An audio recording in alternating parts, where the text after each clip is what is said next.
সময়ের সাথে কমছে ইসরায়েলের দাপট। গাজায় তেল আবিবের আগ্রাসন নিয়ে একের পর এক মুখ খুলছে ইউরোপীয় দেশগুলো। এবার ফিলিস্তিনের পক্ষে অবস্থান নেবার ঘোষণা দিল ফ্রান্স। জানালো আনুষ্ঠানিকভাবে ফিলিস্তিনকে দেয়া হবে স্বাধীন রাষ্ট্রের স্বীকৃতি।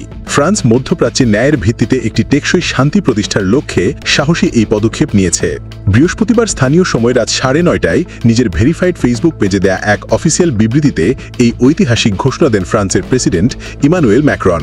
জানান, এই স্বীকৃতি আগামী সেপ্টেম্বর মাসে জাতিসংঘের সাধারণ পরিষদের অধিবেশনে আনুষ্ঠানিকভাবে ঘোষণা করবেন তিনি।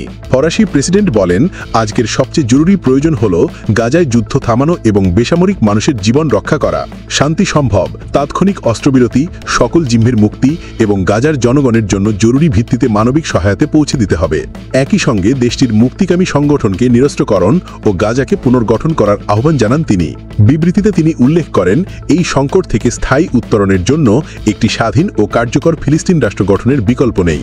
রাষ্ট্রটি নিরস্ত্রকরণ মেনে নিয়ে ইসরায়েলকে স্বীকৃতি দেবে এবং মধ্যপ্রাচ্যের সার্বিক নিরাপত্তায় অংশ নেবে, এমন কাঠামোই তিনি দেখতে চান। ফরাসি প্রেসিডেন্ট আরও জানান, ফিলিস্তিনি প্রেসিডেন্টের কাছ থেকে কিছু গুরুত্বপূর্ণ প্রতিশ্রুতি পাওয়ার পরই তিনি এই সিদ্ধান্ত গ্রহণ করেন। তিনি বলেন, আমি তাকে চিঠি দিয়ে আমার প্রতিশ্রুতি জানিয়েছি। আজ আমাদের দরকার বিশ্বাস, স্বচ্ছতা ও অঙ্গীকার। আমরা শান্তি অর্জন করব। ফরাসিরা মধ্যপ্রাচ্যে শান্তি চায়। আমাদের ইসরায়েলি, ফিলিস্তিনি, ইউরোপীয়